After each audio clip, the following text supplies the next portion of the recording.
au-dessus de tout autre nom dans le ciel, sur la terre et sous la terre. Devant le nom de Jésus, tout genou fléchit. Devant le nom de Jésus, toute langue confesse que tu es le roi des rois, le Seigneur des seigneurs, à la gloire de Dieu le Père. Merci pour ce moment béni que tu nous accordes, ô Dieu, pour nous enrichir. Merci pour ce moment précieux que tu nous accordes, Seigneur, ô Dieu, pour nous éclairer. Un moment, Seigneur, où tu veux construire nos vies. Bénis cette heure, Seigneur, et sanctifie-la. Bénis mon frère, bénis ma soeur. Cher Saint-Esprit, viens nous aider, viens nous enseigner. Toi, les divins et les merveilleux enseignants. Nous te faisons confiance au nom de Jésus. Amen. Bonsoir tout le monde. Que le Seigneur soit béni. Pour ces moments qu'il nous accorde, je me demande si mes frères et sœurs qui sont à ma gauche seront vraiment bien placés pour voir l'écran que nous allons utiliser. Nous sommes dans notre étude du livre de Josué, pour ceux qui viennent pour la première fois. Nous avons commencé il y a de cela 2 séances. Et lors de ces 2 premières séances, nous avons introduit ces livres pour dire que le livre de Josué, comme nous l'appelons de Josué, Josué est en principe l'acteur principal qui est dans ces livres, à côté d'autres personnages importants que nous trouvons mentionnés dans ces livres, mais Josué se trouve être le personnage ou l'acteur principal qui est dans ces livres. Mais s'agissant de l'auteur, il est retenu comme auteur, mais le dernier chapitre de ce livre est rédigé par une autre personne qui n'est pas Josué. C'est Éléazar. Nous avons dit que ce livre, s'il fallait donner le thème à ce livre, nous avons dit juste que c'est les livres qui nous parlent du succès, qui nous parlent de la réussite. Si nous voulons réussir, si nous voulons du succès, nous nous sommes accordés que les livres de Josué nous donnent des pistes à suivre, des pistes que nous devons intérioriser pour expérimenter le succès et la réussite dans quelque domaine que ce soit. Dans le domaine spirituel, le livre de Josué nous donne les principes que nous devons observer pour vivre une vie spirituelle, comment réussir une vie spirituelle de succès, une vie spirituelle victorieuse. Et au-delà de la dimension spirituelle, prenez tout domaine de la vie. Considérons la famille. Si nous voulons être un bon leader, un bon dirigeant dans notre famille, les livres de Josué nous donnent des principes que nous devons observer, que nous devons vivre, afin que notre rôle de père de famille, de mère de famille, puisse réussir. Et nous avons vu que dans cette introduction, Dieu charge Josué. Son serviteur Moïse venait de partir, mais il demande à Josué d'observer tout ce que Moïse, son serviteur, lui a prescrit.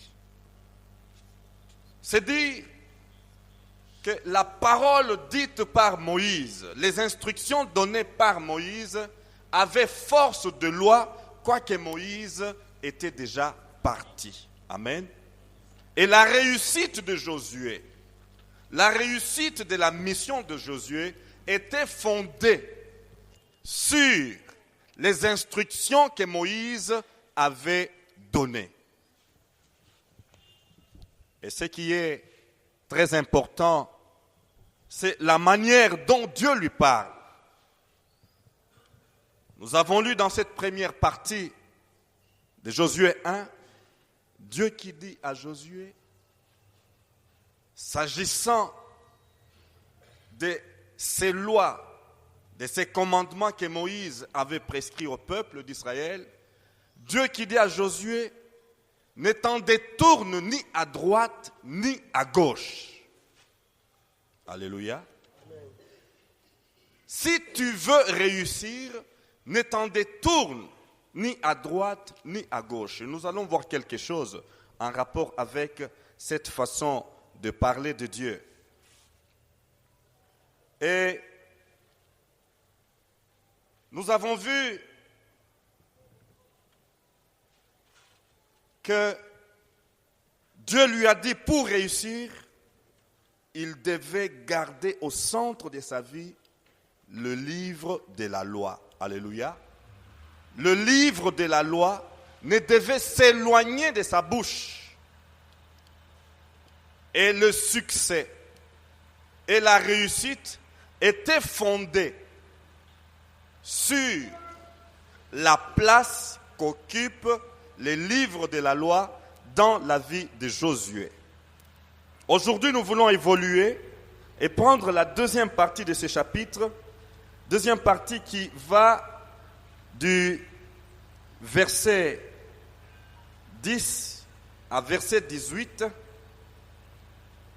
Et là, nous allons voir, avec le temps qui nous est donné, c'est que Josué, après avoir reçu les instructions de la part de Dieu, qu'est-ce que Josué a fait? Quelle a été la réaction de Josué? Dieu lui a dit, lui a donné la mission. Quelle mission? Conduire les peuples dans le pays de la promesse. Et Josué est encouragé par Dieu. Nous avons vu qu'il y avait pour réussir la part de Josué, qui est votre part et ma part. Alléluia. La part de Josué était donnée, la part de Dieu était donnée. La part de Josué était quoi? Que ce livre de la loi ne s'éloigne pas de ta bouche, médite-le nuit et jour. Alléluia. Afin d'observer. Alléluia. Josué devait observer tout ce qui est prescrit dans le livre. Ça, c'est notre part, vous et moi.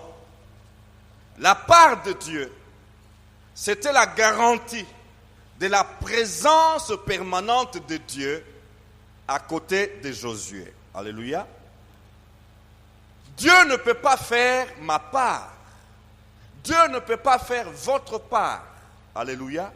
Méditer la parole de Dieu, Dieu ne viendra pas la méditer à notre place.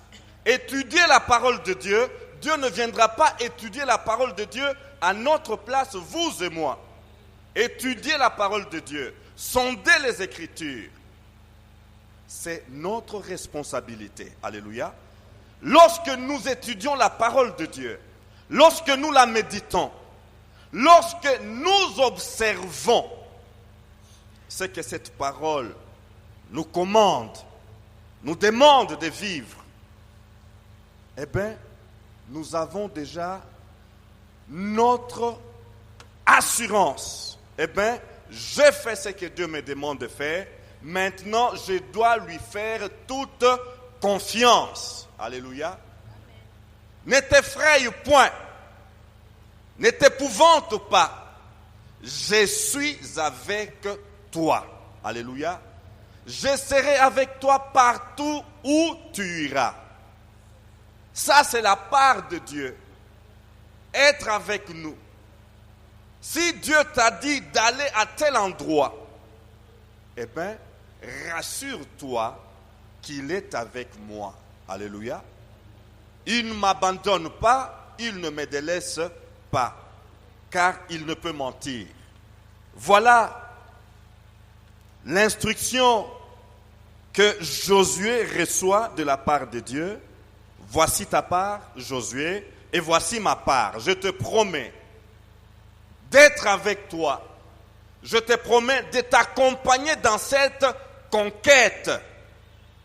Alors ne t'effraie pas, ne sois pas effrayé par ces peuples féroces, ces peuples aguerris dans l'art de la guerre. Je suis moi-même avec toi. Alléluia. Josué reçoit toutes ces promesses, toutes ces garanties de la présence permanente de Dieu. Alléluia. Quelle va être la réaction de Josué? Quelle sera son attitude? Seigneur, mais tu sais, nous n'avons pas une armée formée. Seigneur, mais tu sais, les Philistins, tu sais, oui, les Cananéens, tout ce peuple sont des vaillants guerriers. Mais nous sortons à peine du désert. Qu'avons-nous comme expérience dans l'art de combattre ou de mener la guerre? Josué reçoit toutes ces instructions et Josué se tourne vers le peuple. Alléluia. Josué se tourne à son tour vers le peuple. Il s'adresse au peuple à travers les officiers. La Bible dit, Josué 1:10, Josué commanda aux officiers. Josué ordonne, instruit les officiers. Qu'est-ce qu'il leur dit?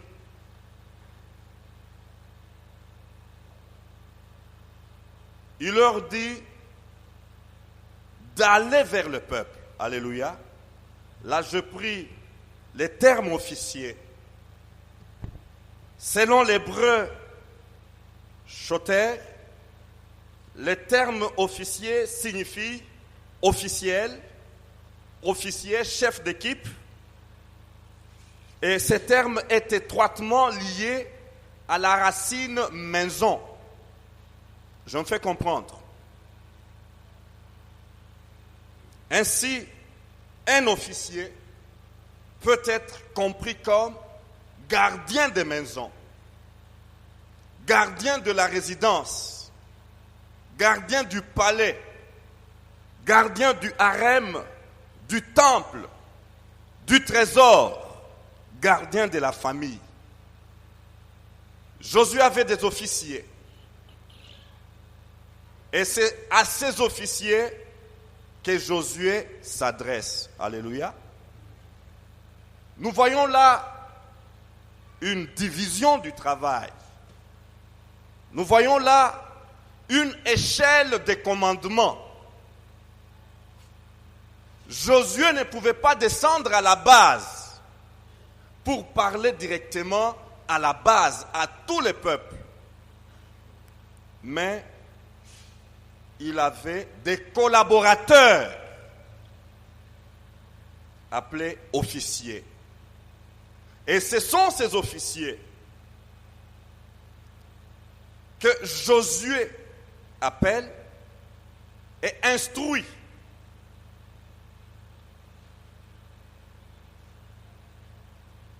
Officier veut dire encore magistrat du peuple, dirigeant du peuple.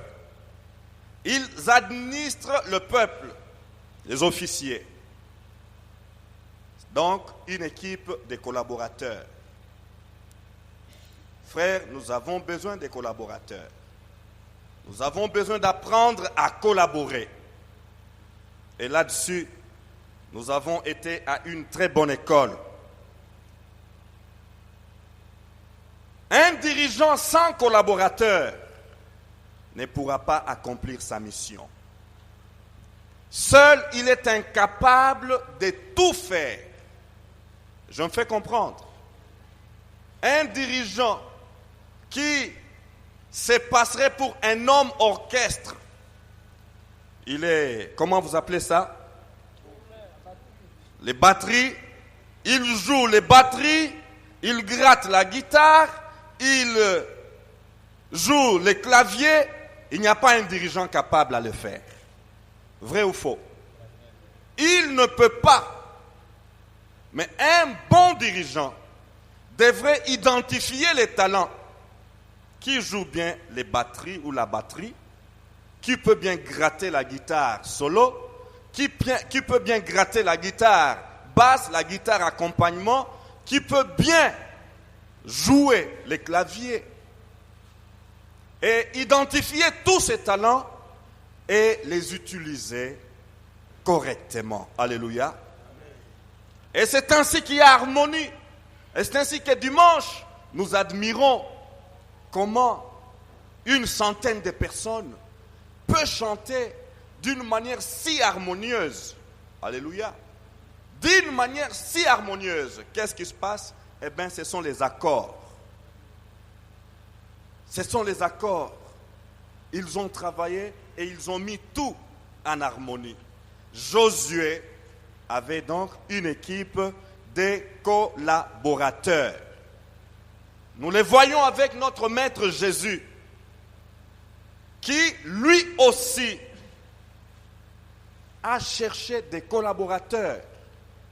Lesquels collaborateurs ont, après son départ, continué la mission de Jésus.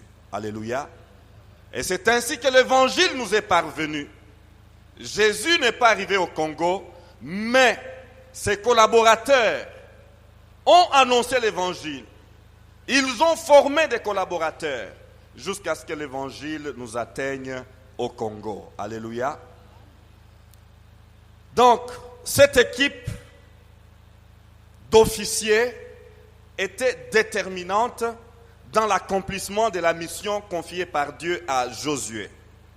Il faut une équipe de personnes qui partagent la vision, qui connaissent les objectifs et travaillent à l'accomplissement des objectifs avec fidélité et dévouement. Alléluia. Un collaborateur, c'est lui qui connaît les objectifs du numéro 1. Alléluia. Et collaborateur, c'est lui qui s'est imprégné de la vision du numéro 1. Et collaborateur, c'est lui qui est dévoué à l'accomplissement avec fidélité des objectifs que le visionnaire a fixés. Alléluia. Et nous voyons par la suite ce que Josué va dire à ces gens, à cette équipe. Ces instructions que Josué va donner à ces gens m'ont aidé ou m'ont amené à juger, à apprécier, si vous voulez bien, les styles de leadership, parce que moi les termes, je suis en train de chercher les termes français de leadership, les styles de direction de Josué par rapport au style de direction de Moïse. Et qu'est-ce que j'ai découvert? Le style de direction de Moïse, Moïse a conduit le peuple de Dieu à travers le désert pendant 40 ans. Alléluia. Pendant combien? 40 ans. Moïse, si Dieu l'a choisi, Moïse a eu le temps d'être formé par Dieu pendant aussi 40 ans pour s'habituer au désert. Alléluia. N'oublions pas ce qui s'est passé avec Moïse. Quand il a tué l'Égyptien, il s'est enfui où? C'était au désert. Et Dieu a taillé Moïse au désert pendant 40 ans pour l'utiliser par après au désert. Et Moïse était un dirigeant politique, quelqu'un qui savait négocier. Nous les voyons devant Pharaon. Alléluia. Nous les voyons négocier avec Pharaon. Moïse était un dirigeant diplomate. Il avait le sens des négociations. Il avait la patience. Alléluia. Nous les voyons, combien de plaies? 10 plaies pour qu'enfin Pharaon arrive à lâcher prise et libérer le peuple de Dieu, aller servir l'Éternel. Moïse écoutait patiemment. Il avait cette qualité, il avait cette vertu, la patience. Et la Bible dit, dans toute la maison, alléluia, il n'y a pas un homme aussi patient que Moïse. Moïse était utilisé dans cette étape. Pourquoi? Parce que c'était un homme qui savait patienter. Un homme qui était formé, forgé, construit pour patienter. Un homme qui avait un grand cœur. Que des murmures n'a-t-il pas supporté? Et quand Dieu s'est levé pour frapper, Moïse intercédait. Non, sinon efface-moi de ton livre de vie. La patience de Moïse, le grand cœur de Moïse, devant un peuple rebelle, un peuple au cou roide. Mais la patience de Moïse a fait ses preuves. Moïse, un berger pacificateur, alléluia, il avait le cœur de berger, Moïse. Dans le désert, alors que le peuple pleurait de soif, Moïse a fait jaillir l'eau du rocher. Alléluia. Il a fait jaillir l'eau du rocher. Le style de Moïse est là. Quelqu'un qui écoute, qui comprend, qui supporte, qui patiente et qui attend que les gens comprennent. Oui, pourquoi? Il est passé par cette formation. Par sa nature, il n'était pas patient, Moïse. Nous la voyons dans le feu qui brûlait en lui quand il voyait son peuple être maltraité, martyrisé par les Égyptiens. Il a fait preuve d'une impatience, mais les 40 ans au désert, les 40 ans passés au désert, les 40 ans après le palais royal, ces 40 ans ont forgé, ont développé en lui cette vertu, la patience. Alléluia. Frère, Dieu nous connaît tellement qu'il peut nous faire passer par certaines voies pour atteindre ses buts, pour produire des fruits, le fruit spirituel, une vie qui le glorifie. Alléluia. Et que voyons-nous s'agissant du style de leadership de Josué? Josué n'a pas conduit le peuple dans le désert. C'est pour nous dire que nous ne pouvons pas comparer la personne de Moïse à la personne de Josué. La mission de Moïse n'égale pas la mission de Josué. Alléluia. Moïse avait pour mission de conduire le peuple, un peuple encore rebelle, un peuple qui avait encore les vestiges et les nostalgies d'Égypte dans le désert. Mais Josué doit conduire le peuple dans la terre de Canaan, doit l'amener à conquérir Canaan. Le désert est déjà passé. Et lui a fait 30 ans pour conquérir les pays de la promesse. 30 ans. Alléluia. Alors comprenons la vie chrétienne, ce que ça représente. Josué n'était pas un dirigeant politique. Il n'était pas un diplomate. Il ne savait pas négocier. Alléluia. Lui n'a pas eu ces vertus-là. Il n'a pas eu ces qualités-là. De négocier, de faire des phrases longues, des phrases riches, avec emphase. Josué n'est pas passé par cette école. Lui, il est passé par l'école, l'académie militaire. Alléluia. Lui a acquis ou reçu la formation militaire, et non la formation politique, et non la formation des diplomates. Josué, lui, a confronté la paresse et la peur de l'ennemi. Josué a conduit le peuple alors que Moïse écoutait avec patience, alors que Moïse supportait les murmures, les plaintes avec grand cœur.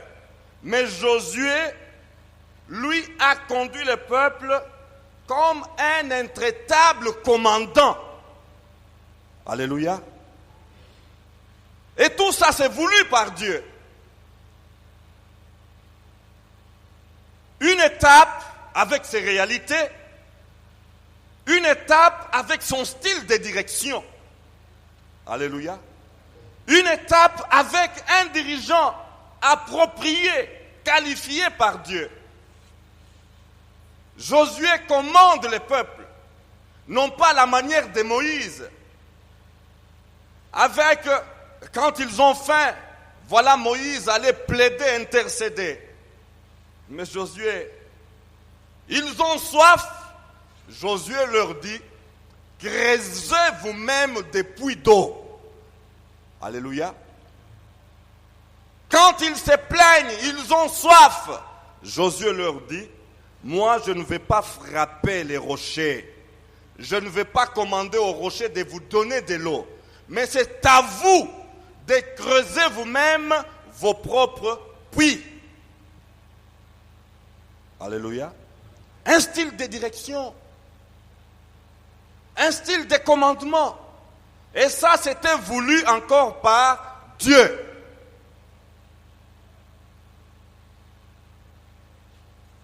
Frères, sœurs, nous avons besoin de nous laisser diriger par le Saint-Esprit. Lui qui connaît toutes choses. Alléluia. Afin de nous aider, de savoir appliquer la carotte là où il faut la carotte, et de savoir appliquer la baguette là où il faut la baguette. Alléluia. Nous avons besoin du Saint-Esprit pour qu'il nous dirige, qu'il nous aide à comprendre ce que nous devons utiliser dans telle circonstance et dans telle autre circonstance. Alléluia. Tous les jours ne sont pas les mêmes. Et c'est ce que ces deux personnages nous apprennent. Il y a un temps pour donner la carotte. Il y a un temps pour donner les bonbons. Mais il y a aussi un temps pour dire, oui, tu dois apprendre à creuser le puits pour boire l'eau.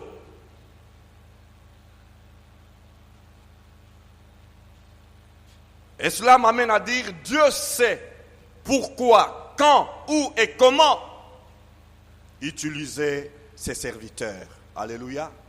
Dieu sait. Il ne se trompe jamais. Pour les 40 ans dans le désert, 40 ans de murmures et plaintes, il fallait un instrument éprouvé en matière de patience. Il a été formé et moulé, forgé lui-même pendant 40 ans au désert. Acte 7:30 nous dit, 40 ans plus tard, un ange lui apparut au désert du mont Sinaï dans la flamme d'un buisson en feu. Il s'agit de Moïse. Alléluia.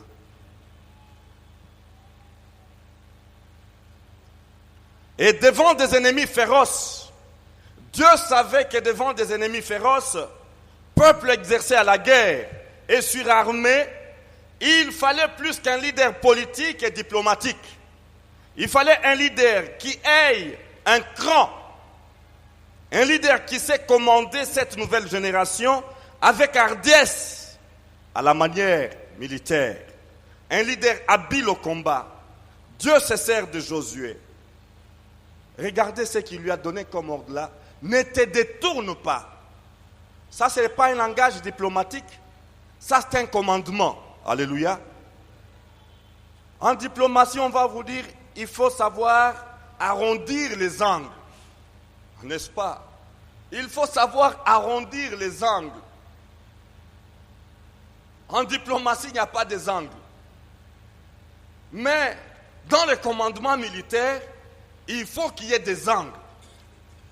Pas à gauche, pas à droite. Vous devez rester tout droit. Alléluia. Oh Seigneur, aide-nous.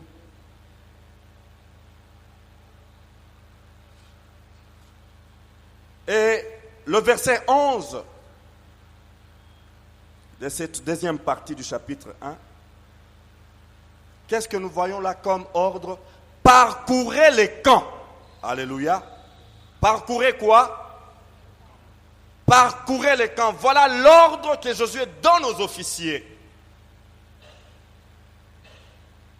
Un commandement, un ordre, un impératif, une instruction précise. Il n'a pas dit parcourez tout Kinshasa, parcourez les camps. Alléluia. Parcourez les camps. Il n'a pas dit parcourez toute la RDC. Mais parcourez quoi? Les camps. Parcourir, je cherchais à bien comprendre, c'est aller dans toutes les parties d'un lieu, d'un espace. C'est traverser, arpenter, visiter. Les officiers avaient la charge de parcourir les camps. Alléluia. Et là,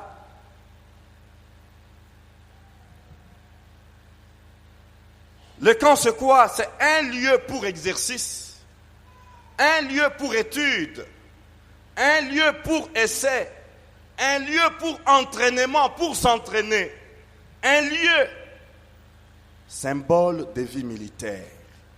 Alléluia. C'est là que vous pouvez comprendre la vision ou l'objectif du camp biblique de la borne. Alléluia. En ce moment, les enfants sont où c'est? Au camp biblique. Pourquoi faire? Les enfants s'entraînent. Alléluia. Ils sont en plein entraînement. Les enfants se préparent là au camp biblique. Les enfants apprennent, étudient. Les enfants s'exercent. Combien c'est merveilleux de voir des tout petits enfants expérimenter les grâces du Saint-Esprit. Alléluia. 11 ans, 12 ans, ils voient déjà les attouchements du Saint-Esprit. Ils voient déjà comment l'Esprit de Dieu agit et délivre un autre qui est possédé. Et ils voient comment l'Esprit de Dieu descend et remplit un petit enfant comme lui. Alléluia. Ils voient et ils exercent les dons. Lorsque cet enfant, 12 ans, 13 ans, est rempli du Saint-Esprit, baptisé dans le Saint-Esprit, quel exercice, quel entraînement, quel voyage ne peut-il pas faire avec Jésus? Alléluia. Le camp, un endroit où on apprend à vivre la vie militaire de Jésus-Christ. Alléluia. Vous avez des enfants habitués à dormir dans des lits soyeux, des enfants habitués à dormir dans des chambres climatisées, bien colorées, peintes, tout ça. Mais il vient pour une fois dans une place où on lui met son sac de couchage ou son matelas par terre, sur les parterres. Oh, combien on a vu un enfant qui était émerveillé, rien que par ces contacts-là, avec cette expérience. Alléluia. Il a grandi dans un luxe inouï, un luxe insolent. Et pour la première fois, il palpait les parterres. Et cette expérience l'a émerveillé. L'a sorti d'un certain monde, je ne sais pas, d'une certaine conception de la vie. Un enfant habitué à faire sa grasse matinée, mais il arrive au camp à 5 heures. Réveil obligatoire. Alléluia. Entraînement à la vie militaire. Il y a un pasteur qui m'a dit hier, son fils, son enfant de 6 ans, qui est venu au camp biblique, la première fois il avait 5 ans. Après le camp junior, il rentre à la maison et un matin, il y a maman qui l'appelle. Caris, viens, s'il te plaît maman, je suis en train de faire ma dévotion. 6 ans. Il s'excuse auprès de sa mère, s'il te plaît maman, je suis en train de faire ma dévotion. Alléluia. Au camp, on s'entraîne. Au camp, on apprend. Au camp, on se forme. Au camp, on s'exerce. Alléluia. À l'art de quoi? Soldat du roi des rois. Alléluia. Oh, si on pouvait vous raconter tout ce qui s'y passe, le temps manquerait. On m'a dit que le Saint-Esprit est descendu de manière qu'il faut arriver pour mettre des garde-fous. Alléluia. Les enfants entrent dans la chambre, ils n'arrivent plus à dormir. Et ils sont obligés de sortir pour aller dans la salle de réunion sous la tente pour expérimenter encore les grâces et les dons du Saint-Esprit. Alléluia. Donc, je voulais juste dire que le camp est un lieu pour exercice, pour étude, pour essai, entraînement, et c'est une habitation provisoire. Alléluia. C'est une habitation provisoire et non permanente. Pour nous dire, frères et sœurs dans le Seigneur, pendant que nous sommes là, réalisons que nous sommes au camp. Alléluia. Nous sommes au camp. Et nous devons nous examiner par rapport à notre attitude. Alléluia. Est-ce que notre attitude est telle que nous sommes encore en train de nous comporter comme cet homme qui est, je ne sais pas, dans une villa avec toutes les conditions, comment réunir, air climatisé, comment lave-vaisselle avec télécommande, je ne sais pas. Ou bien nous sommes bel et bien en train de nous entraîner pour ces voyages vers notre cité céleste.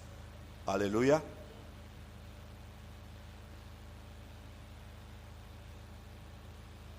Parcourez les camps. Pourquoi faire? Dites au peuple, je me fais comprendre, dites au peuple Préparez-vous des provisions.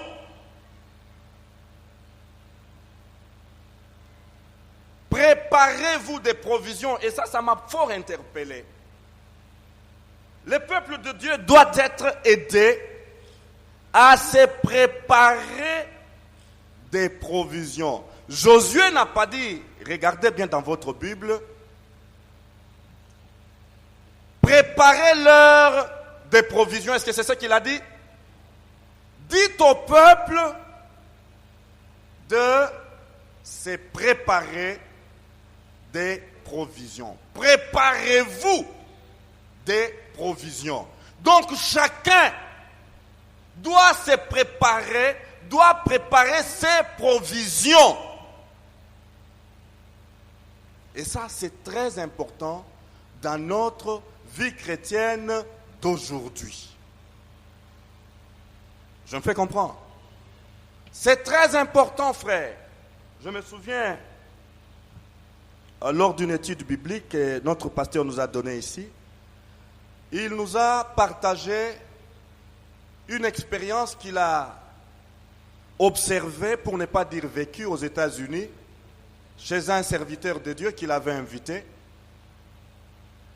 Le pasteur a fait quel constat?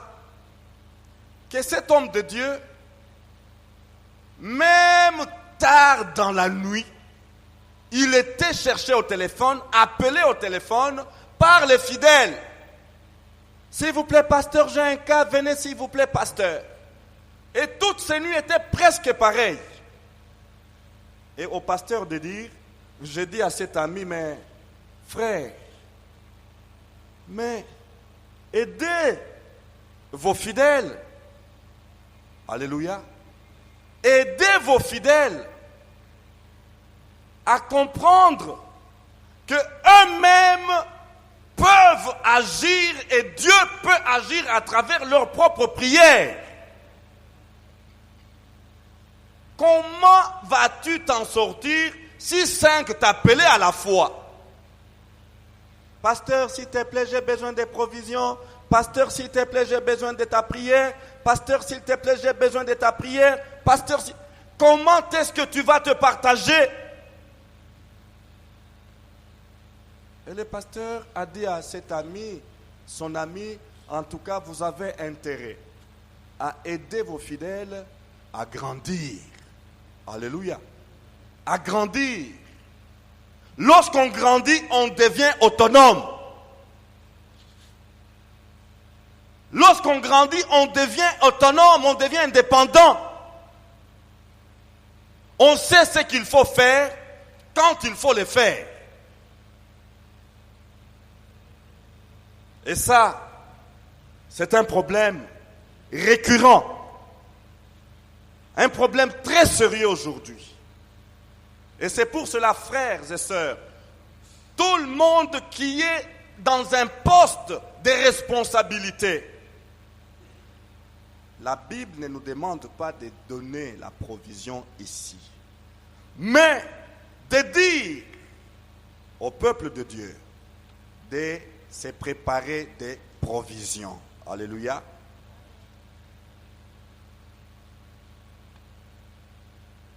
Pour voyager, on a besoin de provisions, n'est-ce pas? Surtout quand on sait que le voyage est un long voyage. Quitter sa maison sans ne fût-ce que donc, un pique-nique, casse-croûte, c'est vraiment imprudent. Et là, ça me rappelle le voyage que j'ai fait en 2000 pour Kikwit. On partait avec les pasteurs, on arrive à la maison, sur Allée Verte. Madame me regarde et me pose une question. Frère, qu'est-ce que tu as avec toi? Je dis, je n'ai rien amené. Et là, madame sort tout un tas de sandwichs déjà bien fourrés. Voici donc la provision pour le voyage. Alléluia. Et nous sommes allés à Kikwit. Pendant 3 jours, on avait la provision. Alléluia. Merci madame pour la leçon. Nous avons besoin, frères, d'aider le peuple de Dieu. Lorsque quelqu'un peut se trouver responsable de telle entité, responsable de tel département, responsable de telle cellule, responsable de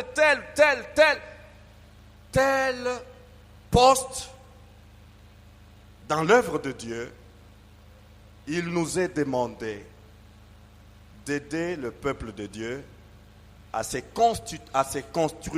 constituer plutôt des provisions. Alléluia. Autant nous voyons des provisions physiques, comprenons que pour ces voyages vers notre cité céleste, nous avons besoin des provisions spirituelles. Alléluia. Nous avons besoin des provisions spirituelles. Quelles sont ces provisions spirituelles? Nous avons besoin d'apprendre quoi? L'équipement du soldat du roi des rois. Alléluia. Gloire à Dieu pour cet enseignement. Les combats spirituels existent. Alléluia. Nous devons être équipés. Tu ne dois pas oublier l'équipement spirituel du soldat spirituel et attendre que ton pasteur s'équipe pour toi. Non, c'est un non-sens. Nous sommes tous en guerre contre les dominations, contre les principautés, contre les puissances de l'air. Mais comment toi tu vas négliger l'armure du combattant? C'est notre devoir, en tant qu'enfant de Dieu, responsable de quelque part, d'aider ceux-là que Dieu a placés autour de nous, de savoir se faire des provisions.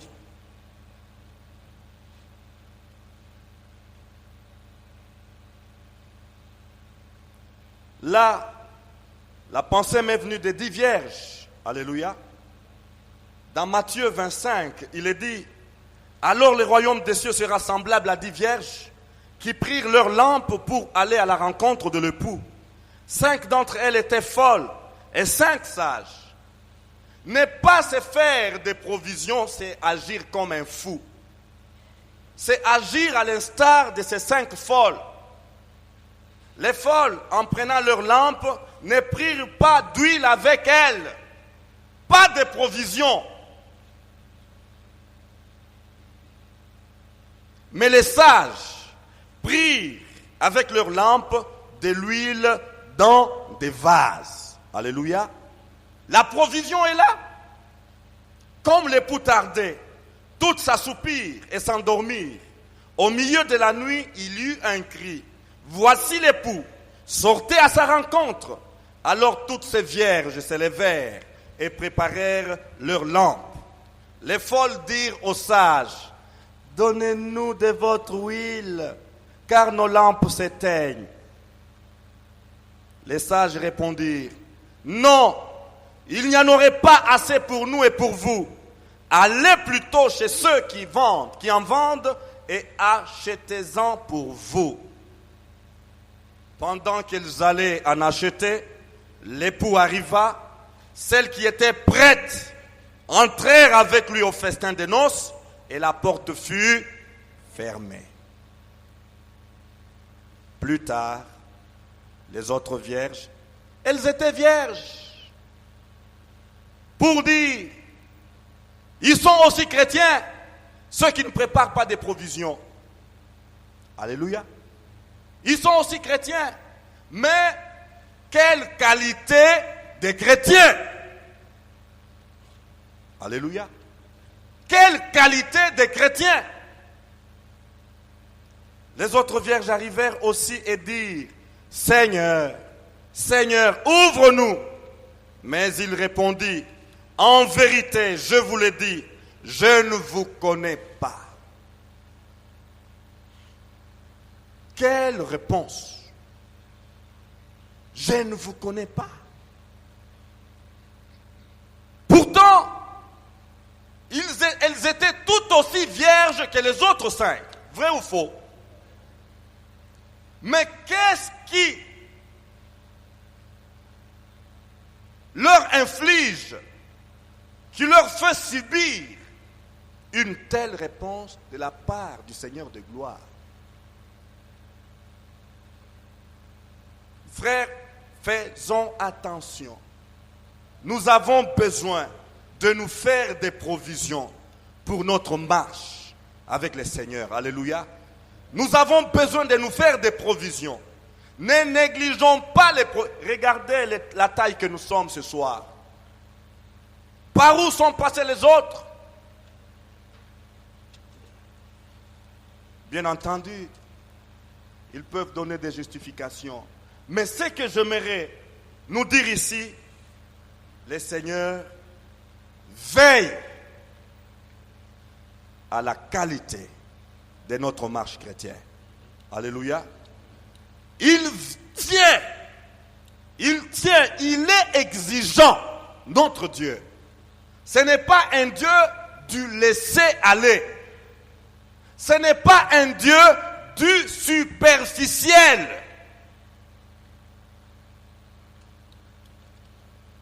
Je ne vous connais pas. Et pour ce soir, nous allons terminer par cette assertion. Car dans 3 jours, dans combien? Vous traverserez le Jourdain. Nous avons ici la planification. Nous avons ici l'anticipation. Les officiers n'ont pas attendu de descendre chez le peuple les jours J. Je me fais comprendre. Ils n'ont pas attendu le jour J de la traversée. Ils sont allés. Faites-vous des provisions, car dans 3 jours, la planification. Une matière très délicate dans notre contexte congolais et africain. Comment gérons-nous le temps? Frères, sœurs, les choses importantes, les choses sérieuses ne se préparent pas dans la précipitation. Les choses de Dieu ne doivent pas se préparer dans la précipitation. Elles doivent être planifiées. Alléluia. Mais lorsque Dieu veut intervenir par sa propre autorité et nous surprendre, il a la liberté, il est souverain. Alléluia. Mais planifier, c'est à nous. Alléluia. Ecclésiaste dit au chapitre 3, il y a un temps pour tout. Toute chose a un temps. Une leçon qui nous échappe beaucoup. La planification, la gestion du temps, la programmation. Frères, sœurs, une bonne gestion du temps est un préalable pour le succès de toute entreprise. Alléluia. Tu veux réussir, apprends à gérer ton temps. Alléluia. Tu veux réussir, apprends à gérer ton temps. Au camp biblique hier, partageant avec les adolescents sur l'usage des mobiles, téléphones portables, qu'est-ce que les enfants n'ont pas dit? Non mais écoutez, c'est bon le téléphone, mais c'est mauvais aussi. Vous savez, il y a des amis qui, avec leur mobile, leur portable, toute la nuit, ils font qu'activer les SMS. Ils font qu'activer les SMS au point d'aller tard au lit, minuit, après minuit. Et demain, c'est l'école. Il arrive à l'école.